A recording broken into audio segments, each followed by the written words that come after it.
Nancy Mace of South Carolina. Congresswoman, thanks for joining us. So this abortion bill being debated in your home state of South Carolina would ban abortion essentially after 6 weeks, with some exceptions up to 12 weeks. What's your take on this legislation? Well, my understanding is this bill will pass the State House this week. They've gotten through just over half of those 1,000 amendments and will make it to the governor's desk to be signed into law. I have grave concerns as a rape victim about the reporting requirements for rape victims within this legislation.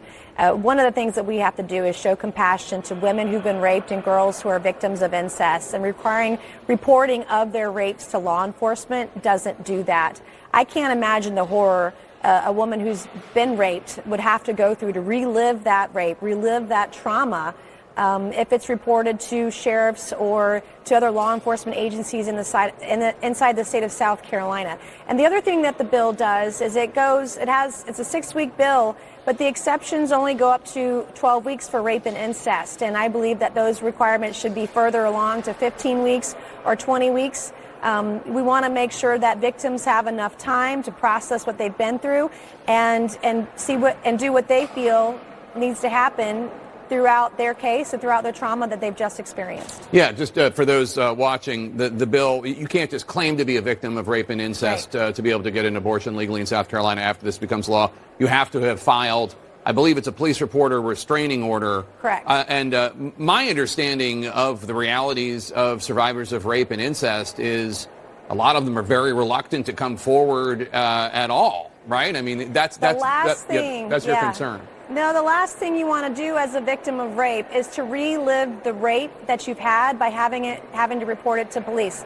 The shame, the humiliation, the embarrassment, the horror, the trauma, the mental and physical trauma that you've gone through.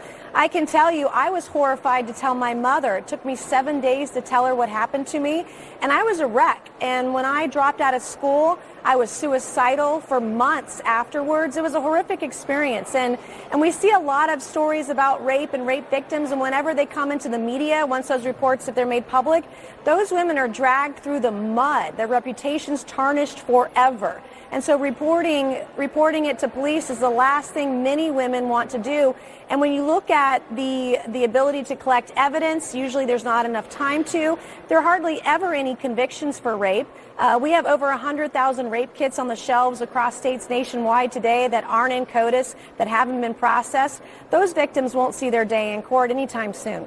Yeah, not to mention, of course, victims of incest who live, obviously, quite often they live with their rapists. How concerned are you that if South Carolina, if this does become law, this 6-week ban, that women will not have any access to abortion in the Southeast? Because obviously abortion is severely restricted or banned in Arkansas, Louisiana, Mississippi, Alabama, Tennessee, Florida, Georgia, and now North Carolina, all of them with restrictions up to 12 weeks. Right. My focus has always been on the victims of rape and incest. That's some place where we can find a lot of middle ground. The other thing that we need to put profound significance and investment in is access to birth control and contraception. We want to make sure that where abortions are going to be banned, that women have access to birth control so that there's not an unwanted pregnancy. And we know that in the state of South Carolina, there are 14 counties across the state that don't have a single OBGYN doctor. And that's the case in many states across the country. I have filed bills to protect women and their access to birth control. I am working on a rape kit bill right now. I filed legislation earlier this year that if a woman finds herself in an unwanted pregnancy and wants to give her baby up for adoption, that she has the financial resources, the prenatal care, the medical care, the health care she needs to give her baby up for adoption. I'm working on legislation now to address foster care in states where abortion's been banned. What are we going to do with the children who are unwanted, who are born? We want to make sure we have a stronger foster care system. We also have to strengthen child care in this country for those children who are born who are unwanted. And so those are all the things that we should be working on, especially in states where abortion's been banned so early on at 6 weeks. Do you think that your party will face any sort of electoral blowback for these bans, many of which do not align with polling in terms of what people want? Even in conservative states, people want, in many polls, some sort of middle ground, maybe a 12-week ban, a 15-week ban. no ban for victims of rape and incest, et cetera, do you think that your party will suffer at the polls? Well, we suffered in 2022, and I do believe we'll suffer in 2024 if we don't have a message that shows compassion to women, both for women's rights and the right to life. You can balance the two.